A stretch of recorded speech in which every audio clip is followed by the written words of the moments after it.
Hello and welcome back to the Across the Pod NFL podcast. I am, as ever, your host, Annie Davis, here for our annual Super Bowl preview. And with me, I've got two guests from each side. First of all, on the Chiefs side of things, I've got a returning guest with us today. Is Chiefs fan Brad Symcox. Brad, how are things? Yeah, it's almost like Groundhog Day. This isn't it? We were joking before, weren't we, Andrew? About off camera. Andrew, well, that's a real. Full named him already. That's outrageous. Full named him. Why not? Okay, Bradley. Well, our next guest is, of course, came on for our last episode, our Eagles Commanders preview. Back with us on the show is Eagles fan Cam McFarlane. Cam, how are you? Not so bad, Andrew. I thought you were going to camera me then as well. Give me the full one as well for me. Well, we did have two guests that were on our preview shows in Chiefs fan David Figgins and Eagles fan Steve McGuinness. They both were unable to make this episode.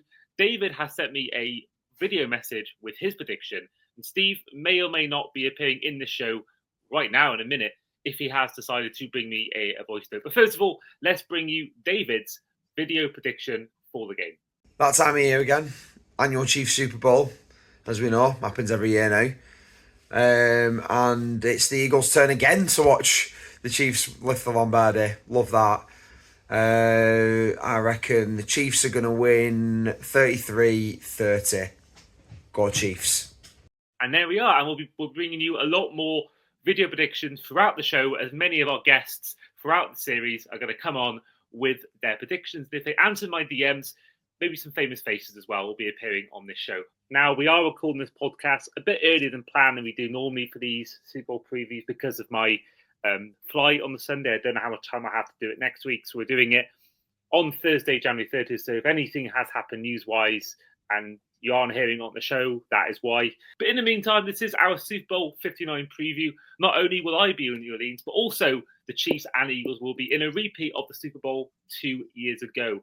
Now, of course, the winners on that time was the Chiefs. And Brad, of course, you were celebrating hard that time. This year, where are you watching the game? Are you watching? I remember last year you were in Liverpool, if I'm right in saying that. You were in Liverpool watching it.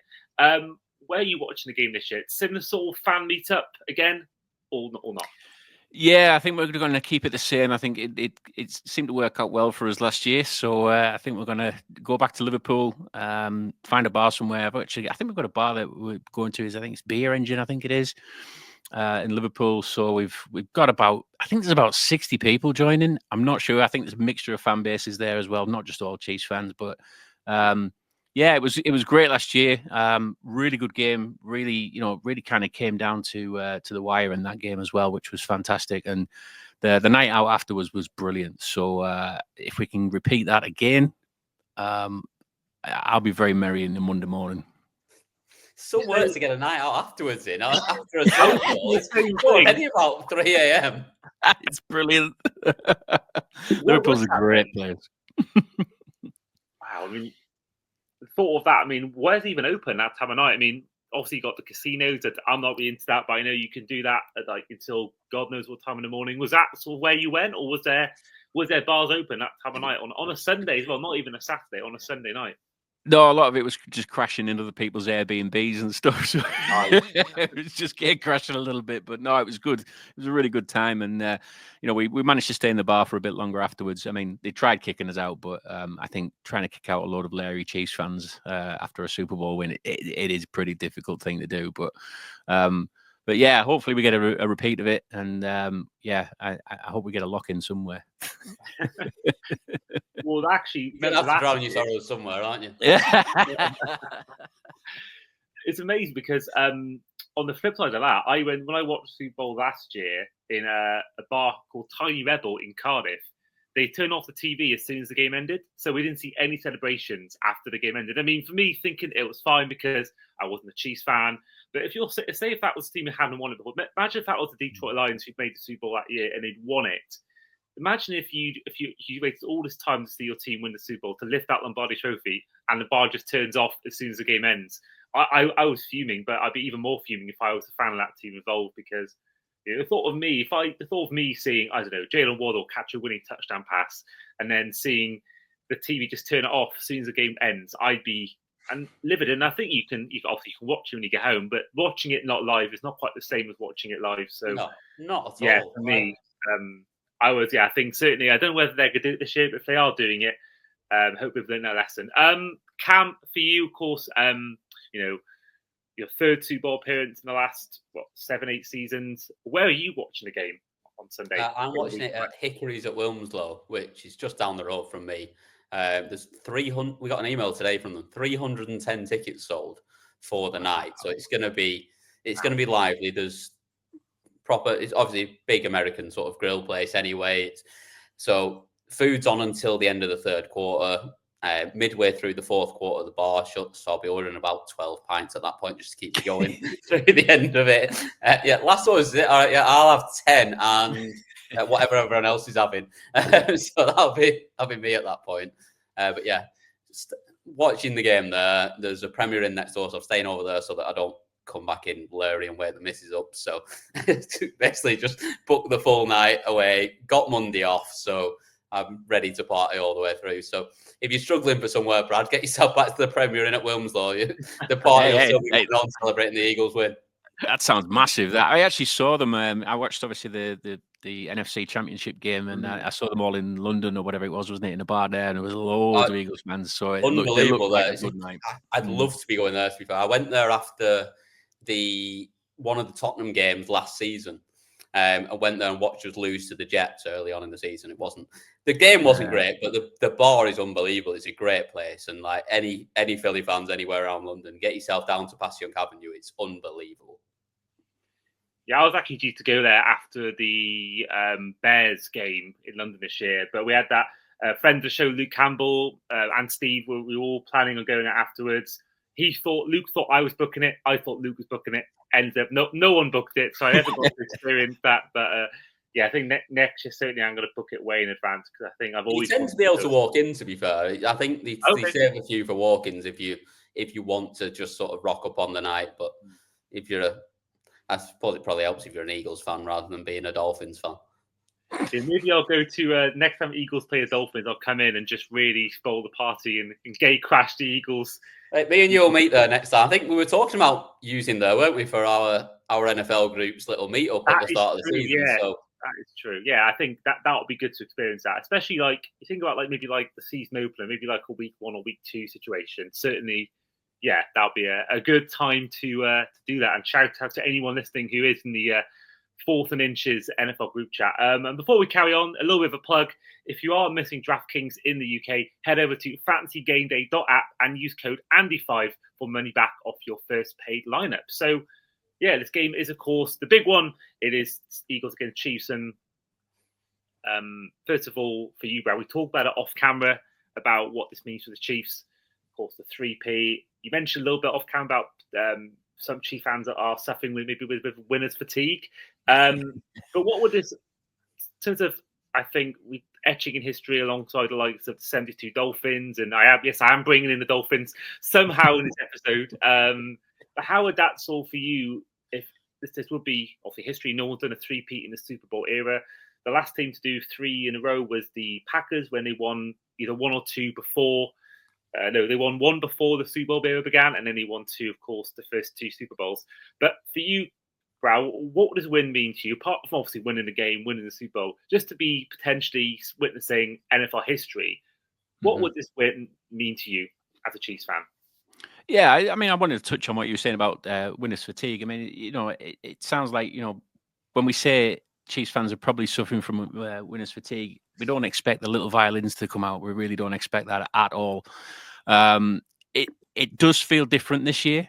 I'm not going to lie. I'm not going to say that it's just like the first time when we won it after 50 years. It's not like that. There's a very different feel to this one.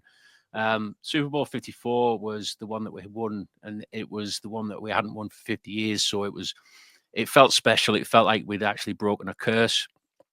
Chiefs fans for years thought they were cursed, and they thought the actual stadium Arrowhead was cursed as well because they felt it was some kind of, I don't know, Native American kind of hoodoo that was on the stadium or something. I don't know, but But yeah, it's this one. I think it's more about the history around it, more about the history books that I think a lot of Chiefs fans are really, really gunning for. They really want this because, as you said, we were talking about the Dolphins. You know, the Dolphins' undefeated season in '72 is the one that you can't take that away from them. It's something that they're always going to have. They're always going to shout about it, and nobody's got anything to come back from it. You know, if you say, well, has your team got undefeated for a whole season? Nobody can come back with that. Same with the three-peat. If we can say that the Chiefs have three-peated, or if you can say that your team's three-peated and nobody else has done that, not even Tom Brady, that's when you can kind of really bury a conversation or a debate on some of the greatest teams in NFL history. So that's what's on the line for Chiefs fans. Yes, okay, it might sound like cocky that we're saying it's just another Super Bowl, but it's not just another Super Bowl. Super Bowls are special in their own right. But I think the main focus is we've got to get that three-peat. We're so close to it now. We're the closest that any team has ever been. We don't want to be saying, well, we were close to a three-peat. We were the closest team that's ever been to a three-peat. We want to say we've got the three-peat. And I think that's the thing. Like I said, I think that's the thing that we're really kind of pinning our hopes on the most, because it does bury the arguments after that for me. I've just realised that you, Brad, but you've seen more. Your team have more Super Bowl appearances, and I've seen my team have playoff appearances. I've only seen 3 times. I've only seen 3 playoff games in my entire 14 years as a fan. And Cam, you've seen 3, 4 Super Bowl appearances now, and I've only seen 3 playoff appearances, which makes you very jealous about your two teams. But I think, that is an interesting point because I think Kelsey's talked about it. He could retire if they do the three-peat. I think it's a great way to end your career, like Peyton Manning did. He ended on a high. Not many people can have that ending to their career. I think Brandon Graham will have the same thing if he wins it for the Eagles. I could even see potentially Andy Reid call it a day. You never know. He's getting to a certain age. I don't think he will, but you never know. If you can end your career on a three-peat, what more can you do as a coach? So there's that thing of not only is it took 20 years for a team to repeat Super Bowls last season, let alone do a three-peat. And I think that it would be, so hard for a team to even be close to doing a three-peat again after this happens. So it makes you wonder which is actually will be more of a achievement. Dolphins going unbeaten in 72, or the Chiefs doing a three-peat. And I think I'd love to get that. So we'll get a poll out to the audience. We will certainly put that out and see what the fans think. But I don't know I can't think what's more impressive. I'm edging more towards the three-peat because I think there's only had 14 games, I think, back in that 72 season. And, and whereas the three-peat these days, back in those days, teams, we repeated back-to-back that 72, 73. There was no salary cap back in that era, whereas nowadays to do a three-peat in a salary cap era, when, let's face it, you have lost Tyreek Hill. You haven't got, apart from Kelsey, the best receiving group. I think personally, I know it's probably what people wouldn't think I would say. People probably think I would go down the Dolphins route as my answer. But I do think generally the three-peat would be the better achievement. But I'd love to know what the audience thinks. Brad, I'm sure I know what your answer is. But Cam, as the neutral in all this debate, what would you view as more of an achievement? The three-peat or the unbeaten season, which no one's done. One team's been close. The Chiefs were close because one team was with a bunch of backups. But how would you view this debate? Yeah, I don't. We all know I like a wind up, but I don't want to try and wind you up too much as a Dolphins fan. But the three-peat for me is miles ahead of it. Like, it's in this era, well, in any Super Bowl era, the fact that the whole league is set up to be competitive with the draft, the way it works, everything's there to make it a level playing field as much as possible, unless you've got a moron of a GM like the Giants who lets Saquon come to the Eagles. But it is set up for that entire thing of it should be a level playing field. It should be even. To go 3 back-to-back, honestly, like, I'm not even sure I'd be that upset if we lose it, because that would be something ridiculous that I don't think we'll ever see again. And it'll be a moment that even as a fan of the NFL that you'll look at and go, I can't even argue with that. I can't even feel that bad about this, because this team is something ridiculous and something special. And it probably helps me a little bit that you've got Andy Reid, who obviously big hero in Philadelphia anyway. You've got Travis Kelce, who is obviously really close with the greatest NFL player of all time in Jason Kelce. There's no one better than Jason. But it is that moment of, if you genuinely go and play us off the field and beat us in the Super Bowl, no one will ever be able to take that away from you. And I don't think we'll ever see it done again. It's that much of a moment. And one unbeaten season, anyone can have one season. And like you say, in a shorter season as well, it's possible. I don't think we'll see a three-peat ever again after this. Mm-hmm. I think you're right. And I think for me personally, I've always thought when the week started, I kind of wanted a Chiefs, Eagles win. And I think when I talked about it with Sam, it made me realise that actually, if I'm going to be there for the game, I do want to be there for a bit of history. And I think that, I'm going to be not in the game itself. I think that's something I've not got access to, but certainly being potentially able to go to the post-game press conferences. And then one thing I know I definitely got is access to the following morning, where I will be in the sort of press conference with the Super Bowl MVP and the winning head coach. I think if I was sitting there asking Patrick Mahomes a question or Andy Reid after making end of our history, I think that would be, for me, such a cool experience. I think either way is a cool experience because, the Eagles winning the Super Bowl back in 2017 was the game that made me realise that I can enjoy the game with the adverts, and I've never really looked back since after that game. So I always feel that Eagles win against the Patriots one I've always sort of viewed as a really important part of my sports fandom, and to then be at my first ever Super Bowl in person and then being involved, it would be nice to see them win as well. But I think for the bit of history involved, I think I kind of would be maybe slightly rooting for the Chiefs. And also then winning might mean Kelce might retire, Reid might go, and then the dynasty will just fall apart and someone else might actually have a chance. There's always an ulterior motive from you, isn't there? You can't just let them enjoy something. You want it to all fall apart in the end. But it's right, funny though. Go on, Cam. Go on. I was going to say, it is a moment of history and it's magic. And the reason that I look on it in that way is I know how good we've been for the last 3 years. Our team, our roster, everything that we've got is set up by Howie and by Jeffrey to make it an unbelievable franchise that can go and do whatever it wants to do. And we've made 2 Super Bowls now. We've obviously had one that fell apart last year, a season that fell apart last year, but we've been one of the best rosters in the league, and I fully believe in our coaching staff in that Nick Sirianni is the right man to lead us. And we still might only get 1 Super Bowl in that time, and we might not get any if you turn up on the 9th. I genuinely think to do 3 in a row is just something magical. Yeah, I agree. Yeah. I agree. I was just going to throw into that as well. I mean, I obviously remember the Eagles-Patriots game, and I remember being at that point where I was thinking, well, I've had this long history of hatred for the Patriots. And seeing you guys, I think we all agree with that. Seeing you guys just literally, doing it with a backup quarterback and just, putting it on Tom Brady, I thought that was one of the best Super Bowls that I watched at that time. I feel now that the Chiefs are the villains. Yeah, you've become almost the Patriots. You have. We've become the Patriots in a way, in a short space of time, I suppose. I mean, obviously, the Patriots have, had 2 decades of dominance, and the Chiefs haven't nowhere near that yet. But I think for the short space of time of the success we've had, it almost kind of feels like the 20 years is all crammed into 5 or 6. Well, that's it. You're getting close to winning as many as them without even doing it over as long as a period, which is a remarkable thing.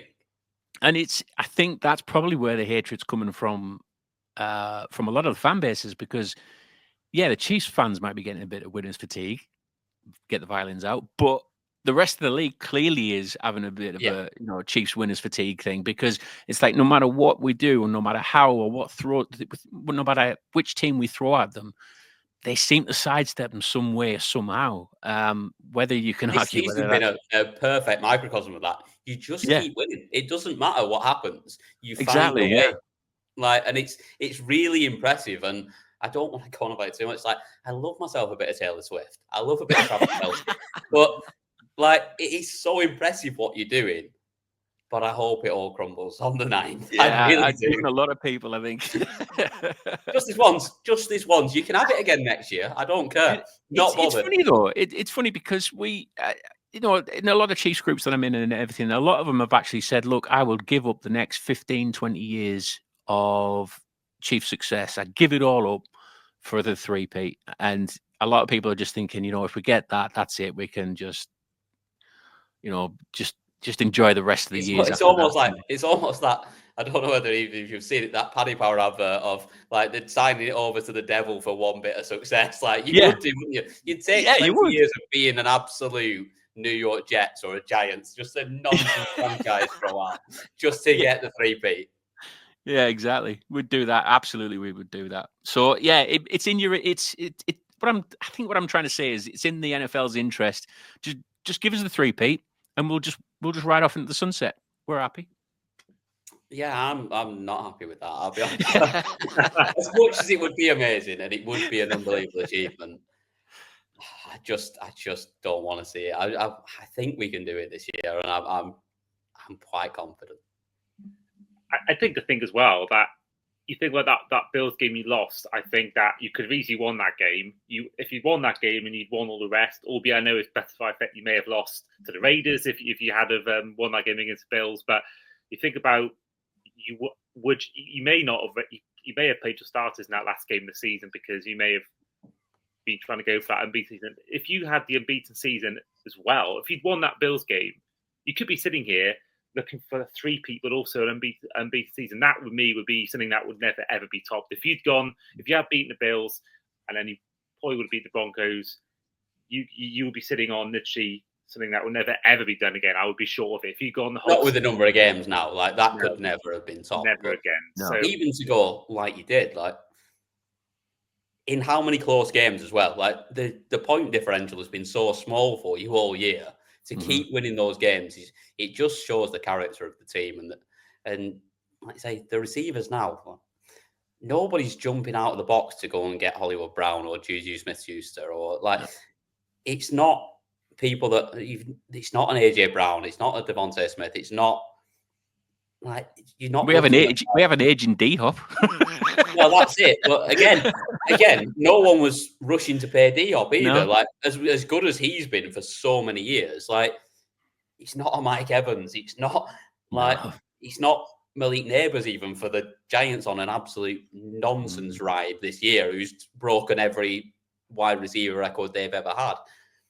And you're still doing it, and you're still finding ways to make it work. And even Kareem Hunt, like Kareem Hunt's not been the guy for 5, 6, 7 years almost, and he's still the guy.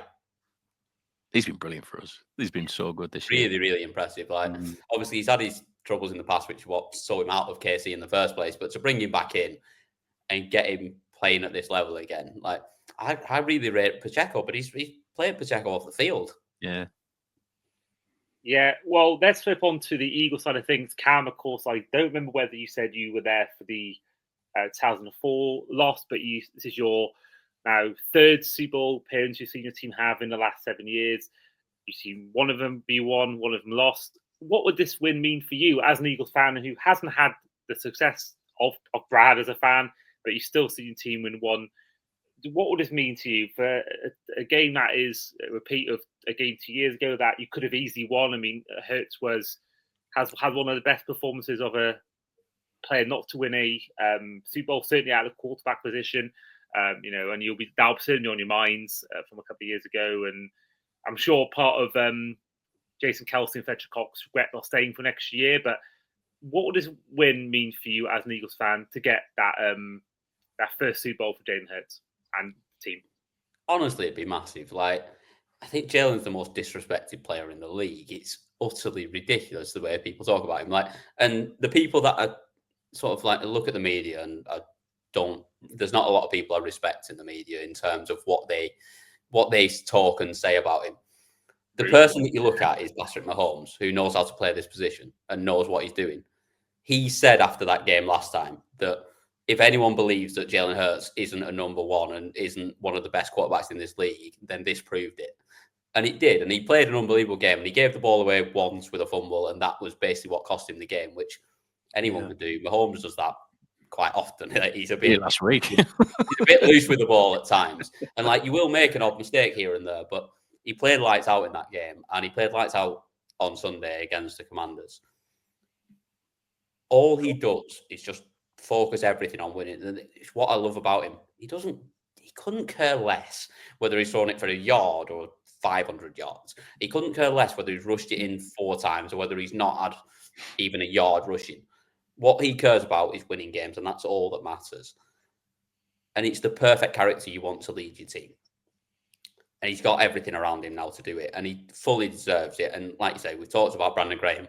Practice window open today for Brandon Graham. He might be back for the Super Bowl, despite everything everyone talks about was that as soon as he did that tricep injury, that was him done for the season.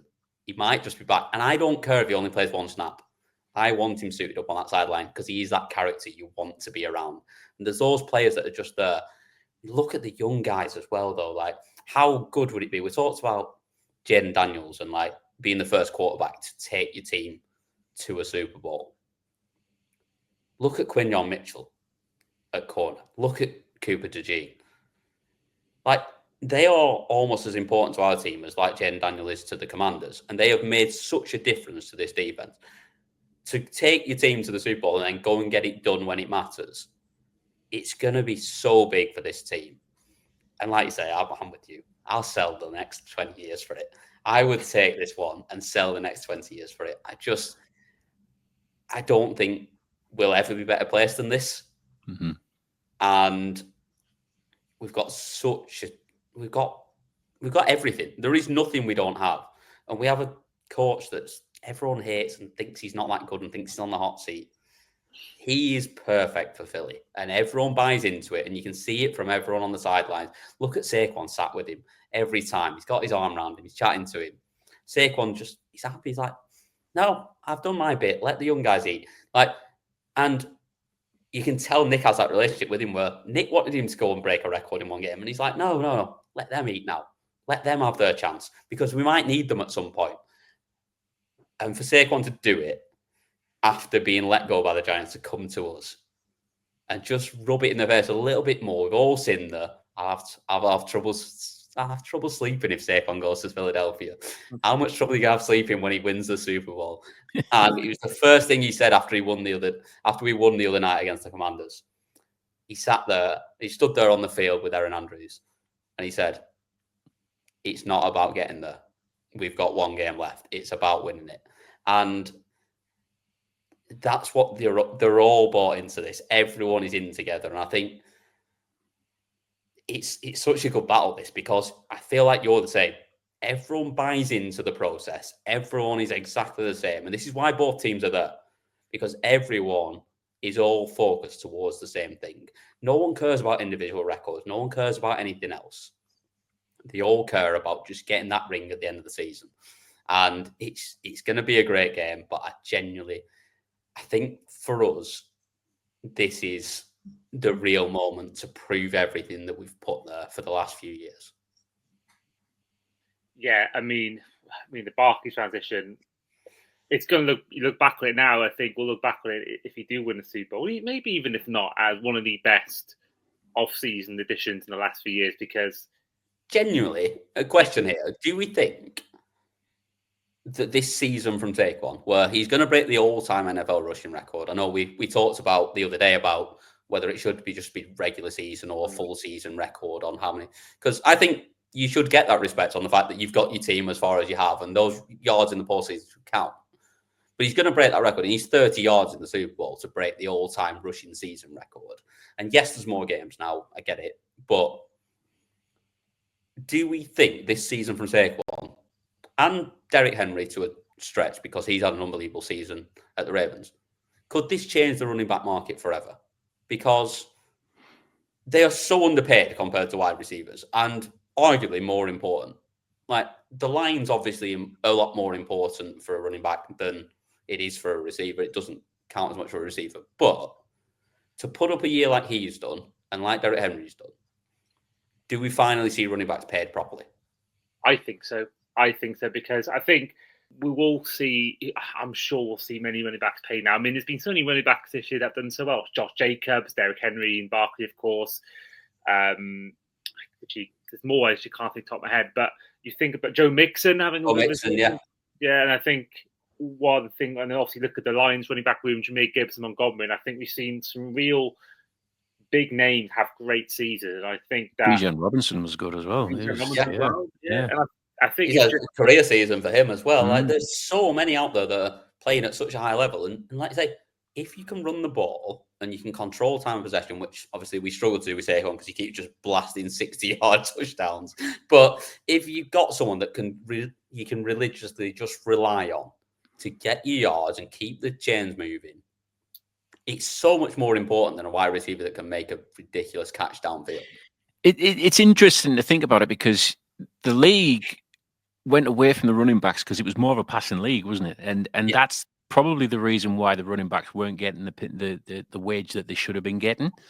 Then you had the likes of, Le'Veon Bell, who was like literally holding out for like 20 odd million or something like that, which was ridiculous. He kind of priced himself out of the league altogether, So there's got to be that fine line, that fine balance. But I mean, the way that Saquon's been, he's been so dominant this year. I mean, the best player this year for me out of any of the games so far is the reverse hurdle. Oh, it's ridiculous. It will be shown for forever. It's up there with the Odell Beckham catch. It's literally that one play brings new fans to the sport. It's that. But it's that kind of instinctive player that really kind of elevates the market, because if you get somebody like that who can do that kind of play with an instinct, that was not taught, that was pure talent that he did that. It was instinct that he just thought.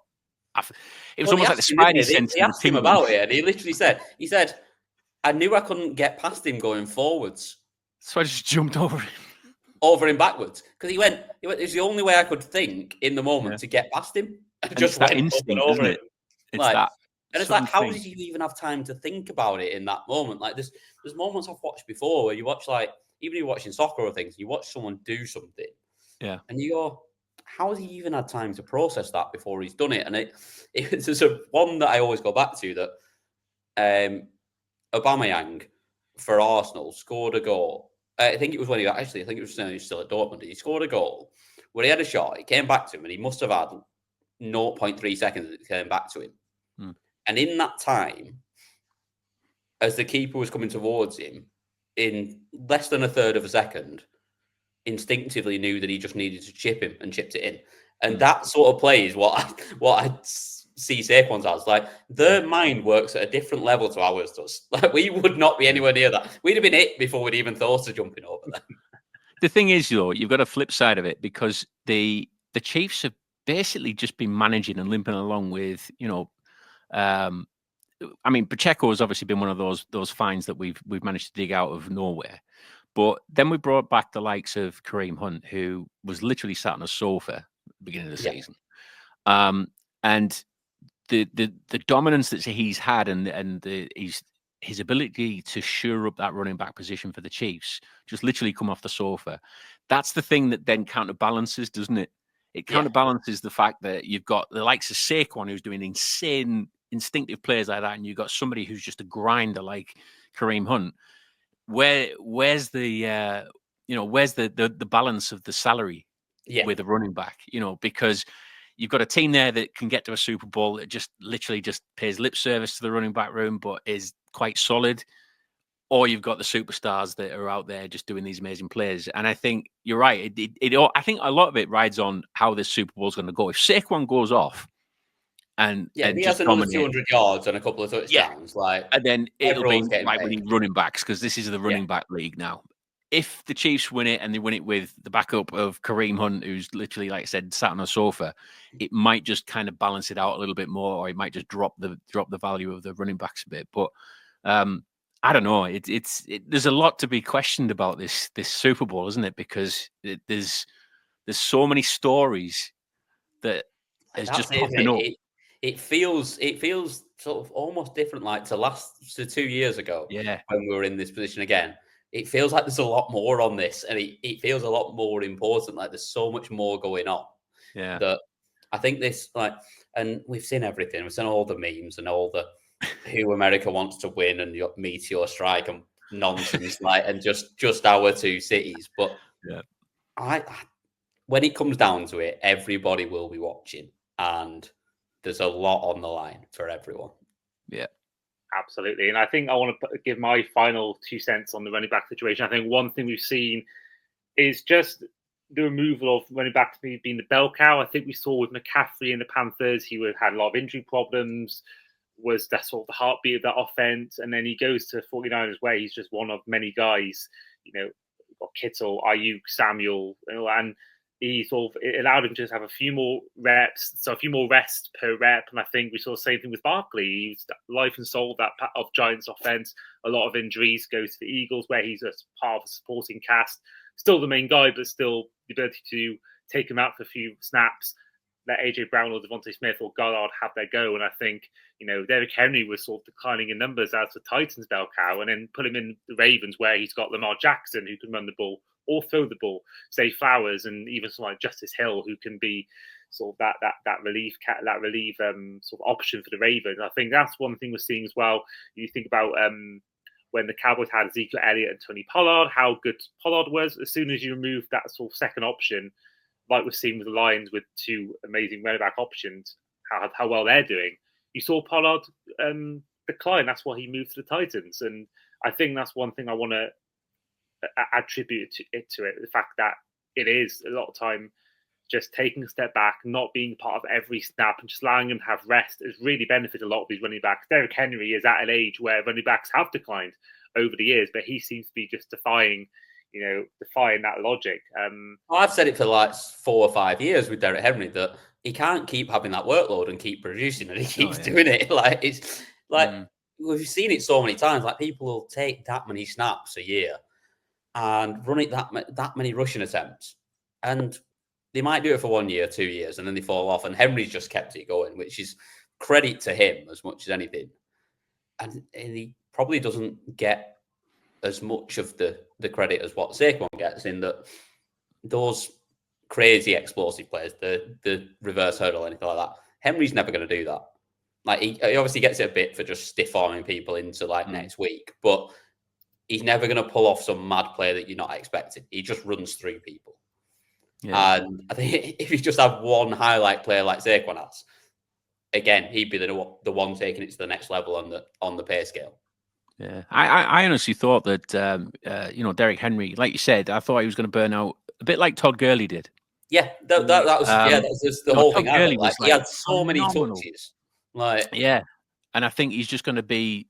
Eventually, it's going to catch up with him, and I get it. And you can tell a lot of the teams now are actually finding a way of getting Derrick Henry down by just literally going for the legs, and that's the engine of any Cooper Jean just picking him up and smashing him to the floor like a exactly, little nickel corner, just smashing a grown man to the floor.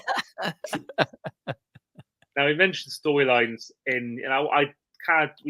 we all know the Barkley story, the Mahomes story. I want to go through some people who aren't getting as much of the headlines in this game. We all know the talent of Kelsey, Mahomes, AJ Brown, and Jalen Hurts. But before we go into that, I think one thing that should give you hope, Cam, is the fact that not only is it Saquon Barkley's birthday on Sunday, but also it is Cuba the Gene's birthday. And if you add their jersey numbers, 26, 33, what do you get? 59, mate. It's written in the stars, mate. It can't fail from there, can it? Like it literally cannot fail.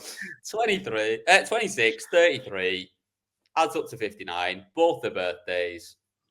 They've both been massive difference makers for this team. It can't fail, can it? It surely can't. I've got one to combat that. Well, the fact that Andy's picking us to win, that combats it. That kills it. Yeah, there's probably that as well. But no, the other one is the last drive for the Bills that Josh Allen had was in a third down with 3 minutes, 33 seconds left on the clock. Ooh. 3.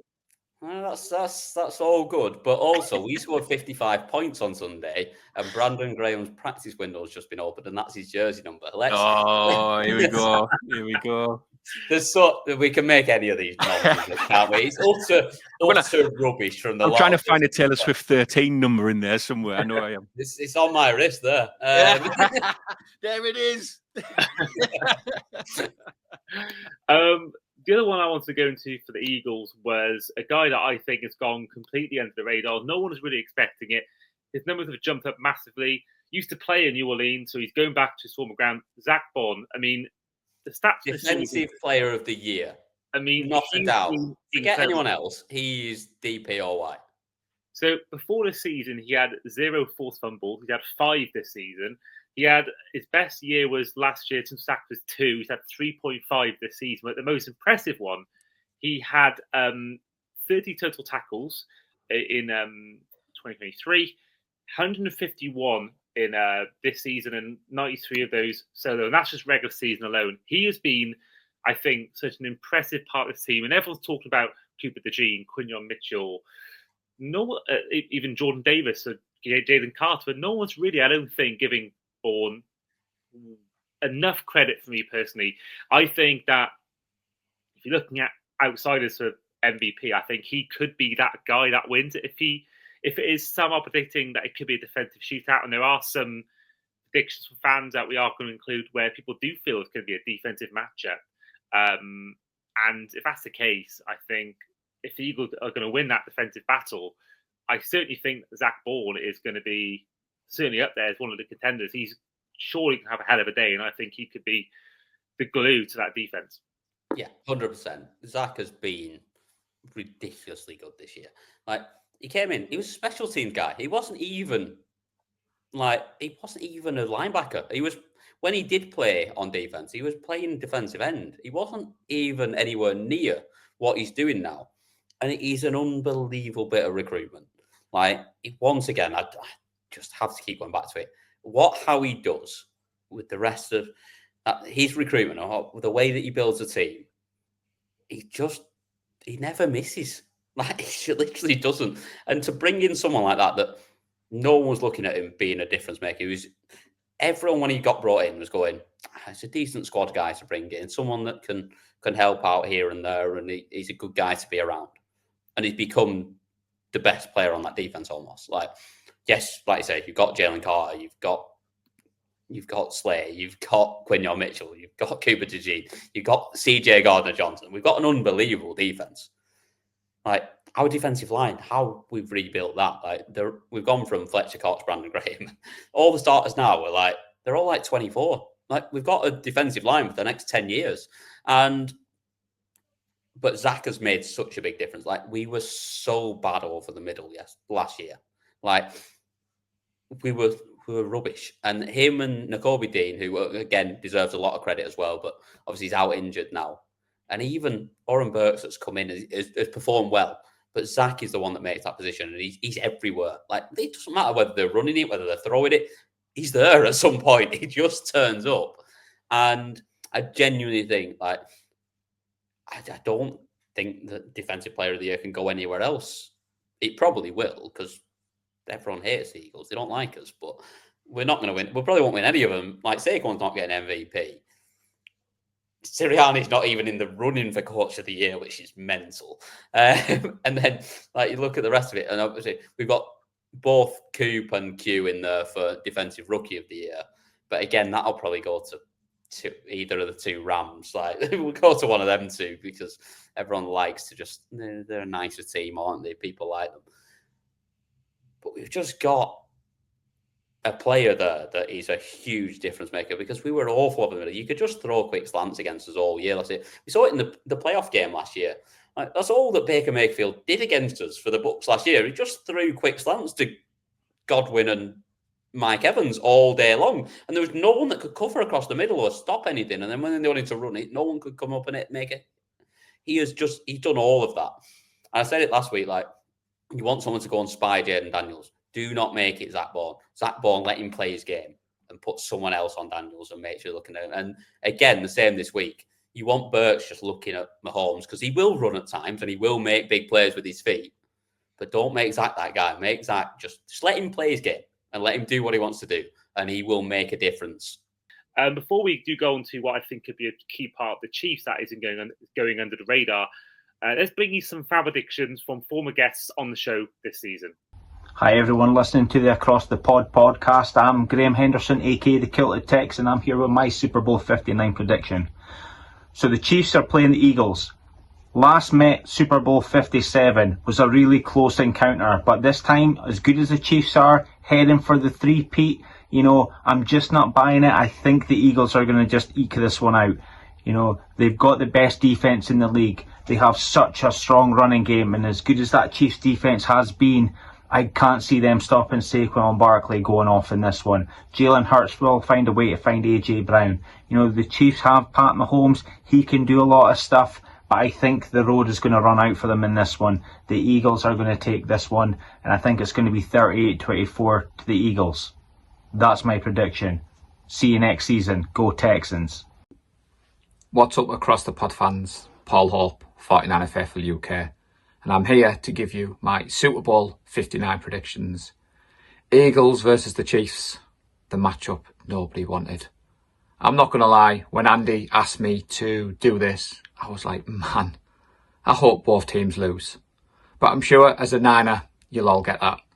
All jokes aside, looking at the two teams ahead of this one, the Eagles for me have the superior roster and the NFL's best player in Saquon Barkley. It's Patrick Mahomes in the Super Bowl, and I've been here twice before, and it didn't end well for me. As a neutral, I'm just hoping for a repeat of the close game that we had 2 years ago when these two teams met in the Super Bowl. I do believe the Chiefs will become the first NFL franchise to win 3 consecutive Super Bowls, and yes, I will be heading out to watch the Super Bowl. I'm heading to Darlington to join the Darlington watch party. So if you're based in the northeast of England, you're looking for somewhere to go, hit me up. Keep up all the good work, Andy. It's been a pleasure to see the success you've had this year. I look forward to working together again next season. And as always, go Niners! Hi, my name's Olivia and I'm a New York Jets fan. I help run the UK and Ireland New York Jets fan club. And for the Super Bowl, I think both defences will come out on top. I think it'll be a real struggle at times, but I think the Kansas City Chiefs will just edge it and they will win 17-10. Good evening. It's John from the UK and Ireland Minnesota Vikings fan club here to give my prediction for the Super Bowl. It's going to be a great game. Two great teams looking to face off against each other. A rematch of the match that was 2 years ago in the Super Bowl. But I think the Eagles are a much better team than they were back then. They've got the Saquon Barkley, who is having a magnificent season. One of the best running back seasons since the great AP. Had that MVP season. I legitimately think he could win MVP here. But that is beside the point. I think the Eagles are going to win this game. I think they've just got too much for the Chiefs in this game.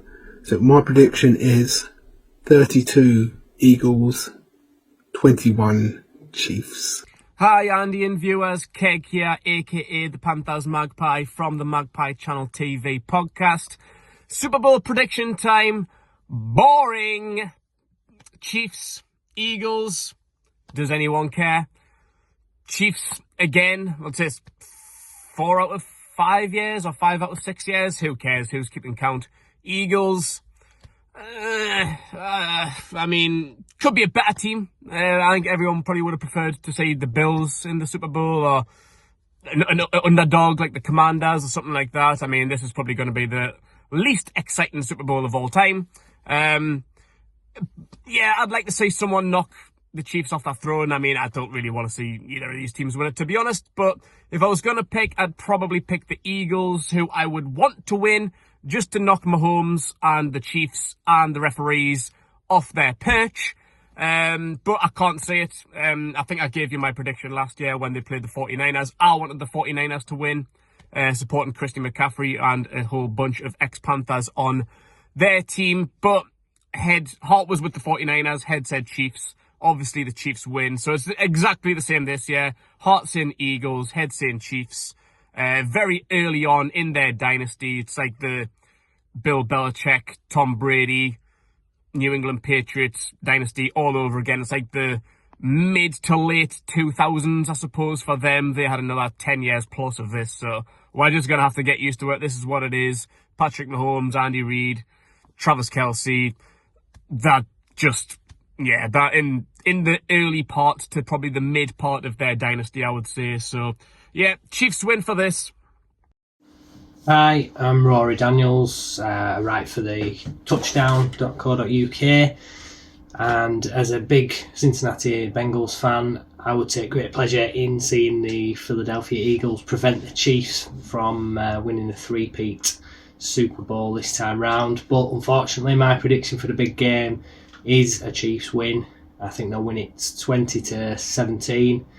I think the big question mark will be whether the Chiefs can protect Patrick Mahomes on the interior against Jalen Carter and Milton Williams and those big defensive front for the Eagles. But yeah, I think Steve Spagnuolo, the defensive coordinator for the Chiefs, is drawing up exceptional players, and I think that's going to be the difference in what's going to be a close game and possibly a low-scoring affair. So yeah, I don't see the Eagles stopping the Chiefs in this one, but looking forward to an exciting game on Sunday. What up, no, across the podders? I hope you are good. Fletcher from the AAW Network reported in for Super Bowl 59, baby. And yes, I am disappointed. I had different expectations for who would be representing the NFC, but at the end of the day, I can't complain. This is the best matchup that we could have got. The best NFC team is playing the best NFC team, and that's what the Super Bowl is all about. End of story. Now, for me, the game's going to come down to two things, and it's either the Eagles' roster and the Eagles' ability, or the Chiefs' play calling and coaching. Now, it's not to say that neither team, like both teams, don't have both an abundance. You don't become the best AFC or NFC team without having talent and coaching on your side. But I think that genuinely the Eagles have a better roster. The Eagles have more ability. The Eagles have better ability to stretch a field, to make more happen on offense, just in general. But at the same time, I do think that the Chiefs have the better play calling. And although both rosters are stacked and both rosters have an insane amount of ability, yes, the Chiefs defense has kept them in it all season when the offense hasn't got going, but the Eagles defense is better.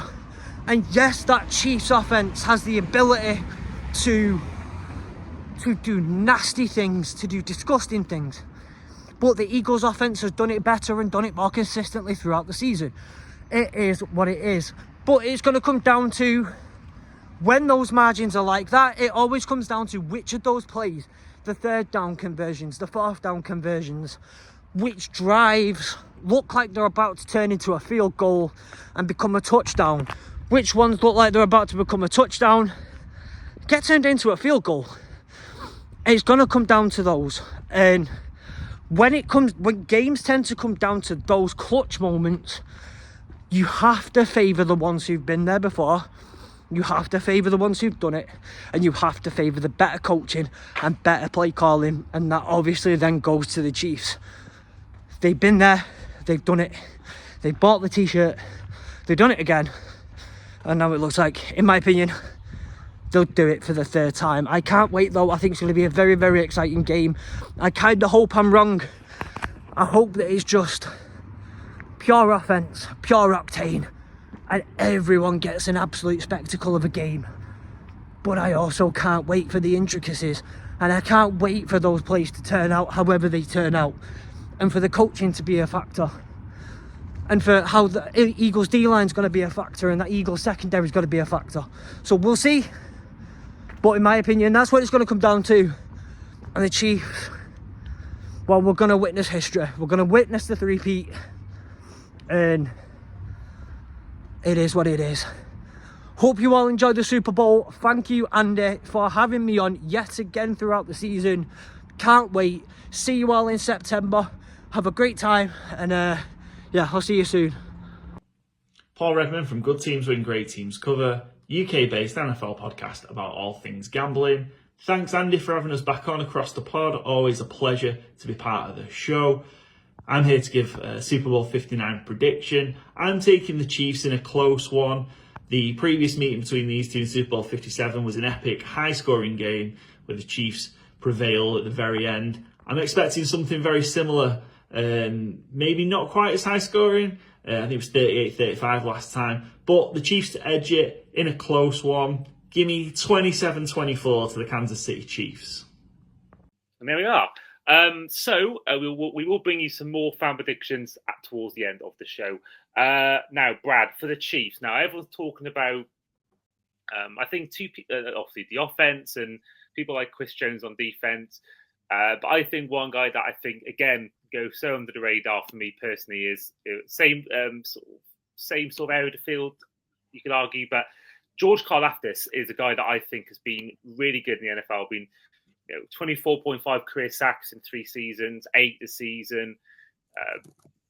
This is a guy I think has been, again, like Zach Baun, just completely under the radar. And I think, we have to give Steve Spagnuolo a lot of credit because I think he's been, arguably the MVP of the team is him. I think, apart from Andy Reid, I think the coaching is so important there. And I do think Spagnuolo is so good at these defensive adjustments. You think about that.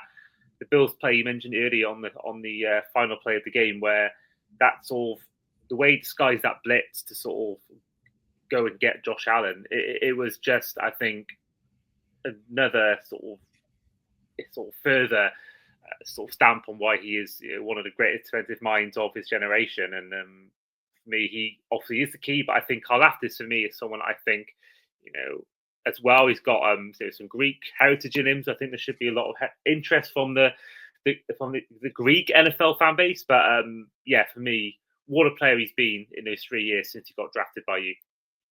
Yeah, he's just silently got on with things, I think, and that's the big thing about it. I mean, his first year wasn't fantastic. It wasn't the kind of numbers that you expect. But rookie year and stuff like that, it really isn't something that you should really kind of hone in on. And it's good that the Chiefs are stuck with him because they've clearly seen a talent there, and they've seen that his work rate is there as well, and he's actually really good at setting the edge as well, which I think is actually going to be key for this game. But I can get onto that in a minute.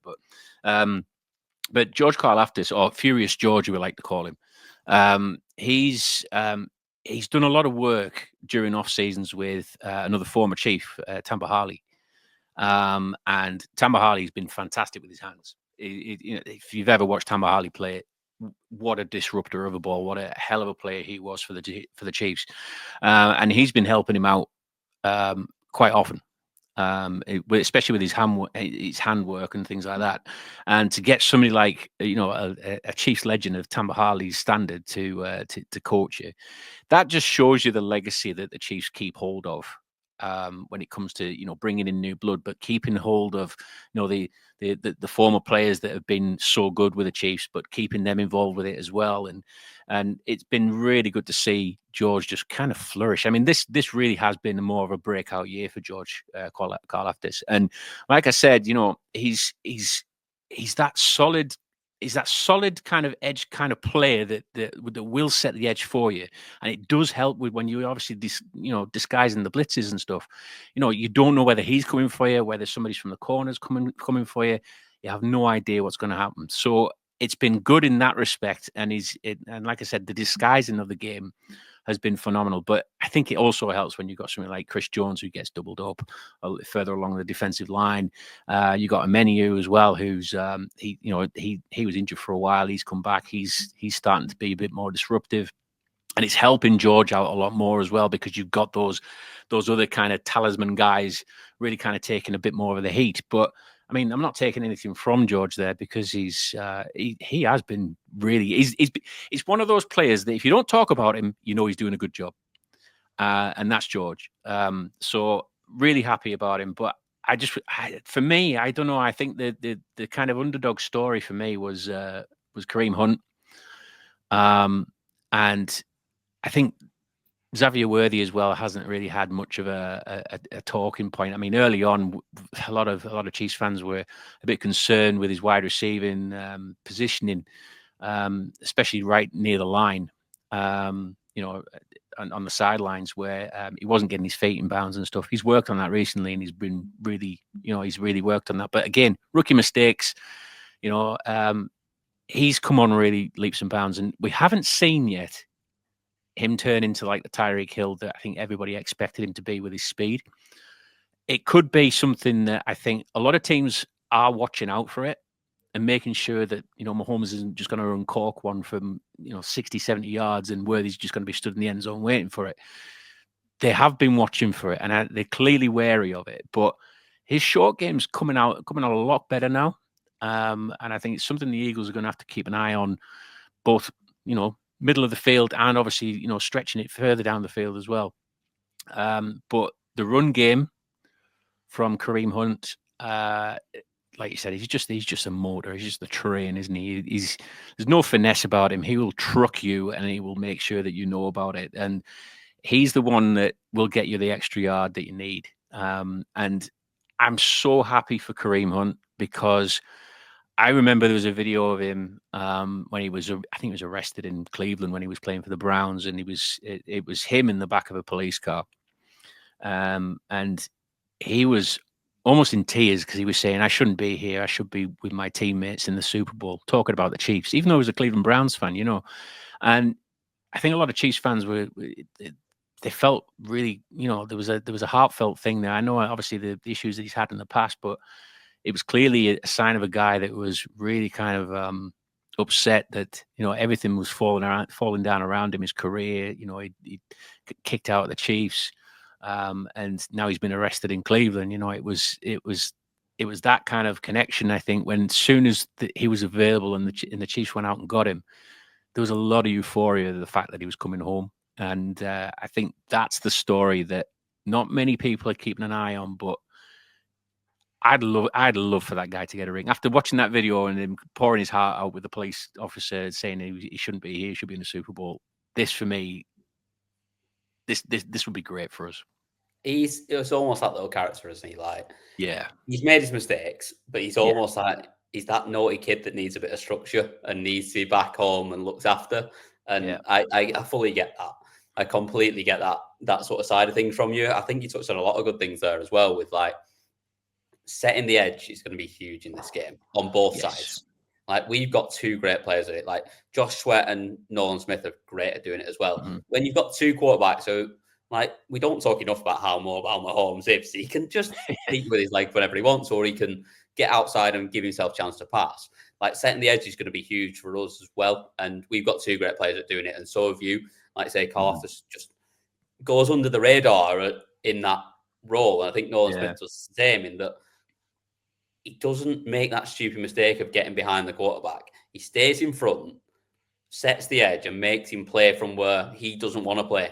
And you've got players that are great at doing that as well. And you've got to do that with Jalen as well, and make him play from where he doesn't want to be. And I think that's going to be a massive, massive thing in this game. Yeah. Well, speaking of the game, let's head over to our predictions. But before we do that, we do have a giveaway on the channel. If you want to win 2 pairs of gloves that I obtained from MetLife Stadium, all you have to do is go to any video that I released on this channel in 2025, subscribe to the channel, and comment with the word Jets if you want to win these. And the competition ends on the morning of the Super Bowl. So if you want to win those 2 gloves, then head over to the channel, go on the comments, and hit the word Jets, and make sure you're subscribed. So, boys, predictions times. So, Brad, over to you first. Who is going to win the Super Bowl in New Orleans? I mean, it's going to be the Chiefs, purely because of the Mahomes factor, purely because of Travis Kelce's going to get down on one knee and propose to Taylor Swift. So the Eagles fans, you don't want to mess that up. You know, there's a perfect moment right here. You know, you just let it happen. He had that chance last year. Come on. Taylor Swift is going to accept, and the confetti is going to be falling, and it's going to be such a wonderful moment that you don't want to destroy. And you know, I don't care how the Chiefs win it. I think that's the key thing this year, and I think it has been last year as well. I think no matter how they win it, just win it. It doesn't have to be fancy. It doesn't have to be cute. It just doesn't have to be, Hollywood football or anything like that. It just has to be a 1-point win. I will be more than happy with a 1-point win. And if it's I don't care if it's like 7-9 or 8-9 or whatever. I don't know if you can get 8-9, but you know what I mean? Just about, I suppose. Yeah, just about, yeah. But even if we win it on like a safety or something like that, that's for me. I'm more than happy for the Chiefs to win it. But I think what we were saying before about the setting the edge, I think it's going to be a tale of two running backs. I think it's going to be an absolute battle, just like the one back in Super Bowl 50. I'm miscounting me. Super Bowl 57. 57, yeah. It's going to be one of those games again that I think it's going to be toe to toe, and there's two complete teams there. You've got the Chiefs that don't really have a style, and you've got the Eagles who are probably more complete than what the Chiefs are in terms of wide receivers, and they've got a hell of a running back as well. So, if you're looking at that point, they've got a phenomenal team, but the Chiefs are always facing phenomenal teams. We saw it last year in the playoffs. They were going on the road to the Bills, and they're going on the road to the Ravens. It's something that they do, and they just find a way. So I'm convinced a Chiefs will win 1 point. And who will win MVP? Kareem Hunt. Fair enough. That's a bold prediction. I think it's always bold to go away from the quarterback, regardless, because we just know what the NFL's like. They love to give the quarterback, QB, don't they? I know. But maybe this is the year that they don't finally. For me, it's nice to talk about the nice moment and Taylor Swift and everything else. And like I say, I love me some Swiftie. I love me Travis Kelce. I think he's great. His podcast with Jason's mint. And I really like the fact that Jason's been winding up this week, where I don't know if anyone's seen it, but it's like, he's asking him who he's going to be supporting. He's like, I'll always support your brother, as he sat there in full Eagles gear and saying, I'm still I always want Travis Kelce to have a good day, but I want the Eagles to win. And that's and it's nice. It'd be a lovely moment if that happened, but he can go and do that at one of the shows. Forget, this is not the time.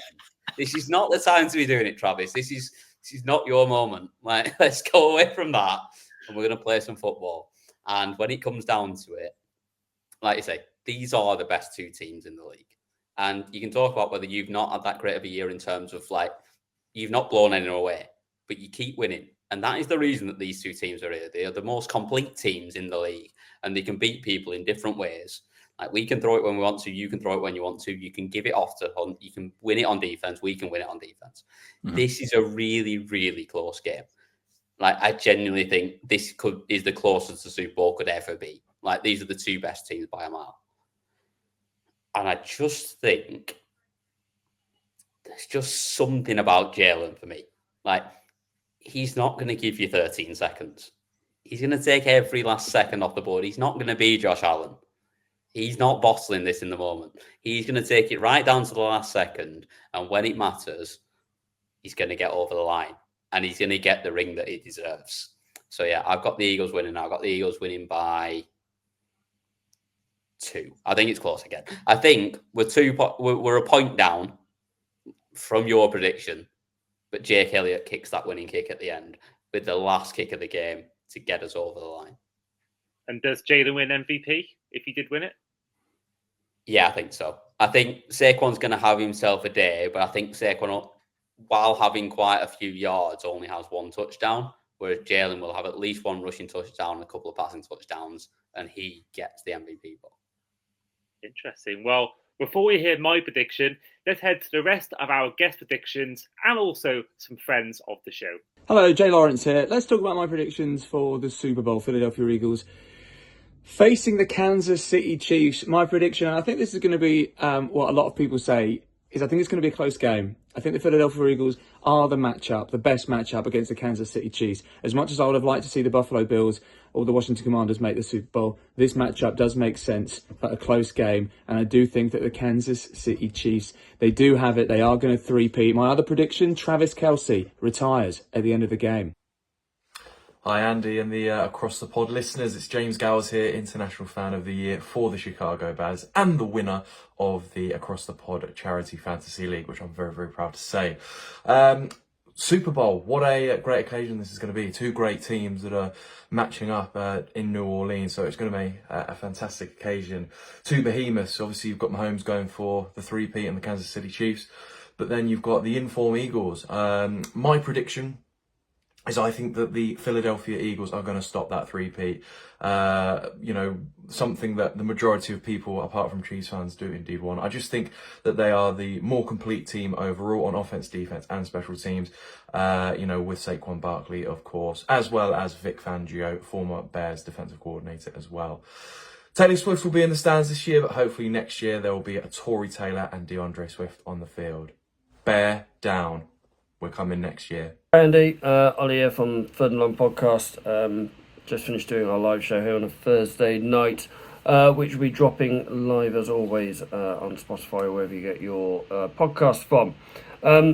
My Super Bowl prediction is a repeat of Super Bowl 57, where the Eagles were defeated by the Kansas City Chiefs, and I can't see it being a repeat. Saquon Barkley will be the X factor and will be the MVP of the Super Bowl, where he racks up over 100 yards, easily probably even 150, and a couple of touchdowns.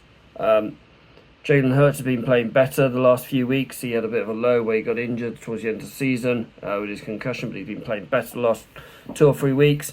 And I think it's time that someone beat the Kansas City Chiefs, other than the Las Vegas Raiders or the Buffalo Bills. So I'm going for the Philadelphia Eagles to win. They're going to be winning 27-24. 27-24, yeah, I'm going to go for that one. Saquon Barkley, Super Bowl MVP, and he's going to win it on his birthday, and it's going to be on Cooper DeJohn's birthday. Have a wonderful time out in New Orleans, mate. Looking forward to speak to you when you come back. Take care, mate. Hi Andy, thanks for having me on the pod again. I'm Oliver Hope from the Third and Long Podcast. My prediction for the Super Bowl is for the Chiefs to three-peat in a 30-27 win, with the Chiefs hitting a field goal in the last 2 minutes to win the game. Hola and welcome to Miami Beach. My name is Shane Brennan. I'm from the Irish NFL Show, and I'm here in Miami, the home of the Dolphins, of course, one of the teams who managed to win 2 Super Bowls in a row but couldn't quite do the three-peat. So, do I think the Kansas City Chiefs will do 3 in a row this time? Well, everyone's talking about the Philadelphia Eagles, the fact that this is a rematch. They've been looking for revenge. You look at so many parts of their team they have improved on. You look at Saquon Barkley, what they've done on defense, and the schemes they've been able to run all year, and the fact that Jalen Hurts is a little bit tighter with the ball. All that said, that's exactly why I think the Chiefs will pull this out. The mentality of this team is just the epitome of greatness, and I just can't see anybody knocking the Chiefs off this year. But then again, I could be wrong. Hello everyone, Brett from the Quick Snap here. Super Bowl's coming up really soon, Super Bowl 59 between the Eagles and Chiefs. It's going to be a great game. Results-wise, I think the Eagles are going to edge it by a field goal. Hopefully it's just a great game like Super Bowl 57, rematch of these two teams. I think Eagles 34, Chiefs 31. Hi guys, it's Tom Morton here with my Super Bowl prediction.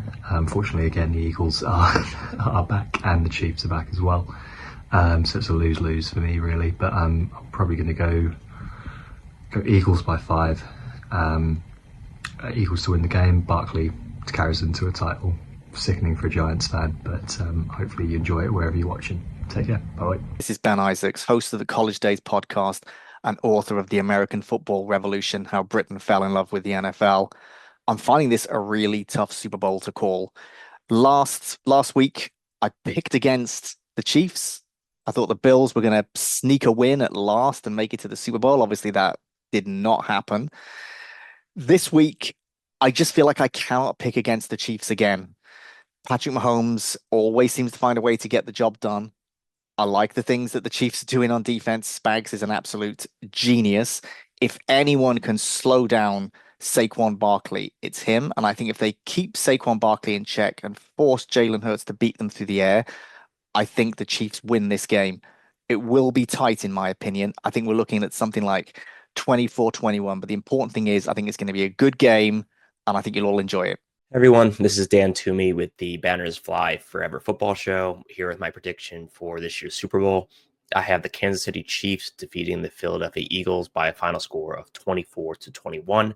This will be a third title in the row for the Kansas City Chiefs, starting a long discussion on the Brady versus Mahomes dynasties that we'll be talking about for the next 10 plus years. Thanks everybody for checking this video out. Be sure to subscribe to Andy's channel. Enjoy the game. Hi guys, Sam Moores here. I'm a NFL and football journalist, and I'm also the host of the Full 10 Yards NFL podcast. And it's here. Super Bowl 59 is here. It's this Sunday, and Andy has asked me to predict the big game. I mean, I can't wait for it. You know, when it came down to the Final Four, you know, the two conference championship games, I think this is the best game we could have got in terms of entertainment, because it's so hard to predict. You know, which makes this my job for this podcast is very difficult. I could take a look back at the last Super Bowl 57, that matchup. It was one of the best for a long time, and I think we could see a similar game. I think the Eagles are the most talented team, but I just cannot pick against the Kansas City Chiefs. You know, they've won 2 in a row for a reason. They win close games. I think they're going to make history and make it a three-peat. And in a close game, I know who I'm picking out of Jalen Hurts and Patrick Mahomes. I think it'll be tight. I think it'll be 23-20 to the Chiefs.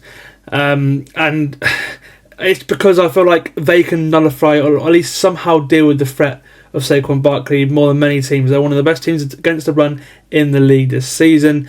The Chiefs are also very good situationally, and if they can manage Saquon to some sort of an extent, they will force Jalen Hurts into a mistake. He's been prone to turnovers all year, especially early in the year. If they can get him, if they can get Hurts rattled, then the Chiefs will win this game. Yeah, the Chiefs' weapons are coming on week.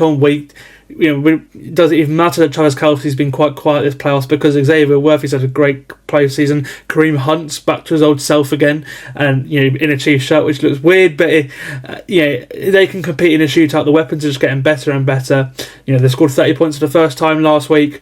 My only worry for the Chiefs is their pass protection, but I trust them to find a way through that issue and find a way through their weaknesses more than Philadelphia can. So give me the Chiefs to win this one, and they're going to make history, become the first ever team to win 3 Super Bowls in a row. Hi, I'm Rob, an Atlanta Falcons fan from Sheffield. For my Super Bowl prediction, I do feel like the Eagles have got the strongest roster overall, and obviously they've got Saquon Barkley. Both teams have got great defenses. The Chiefs have obviously got Patrick Mahomes, who just keeps finding ways to win.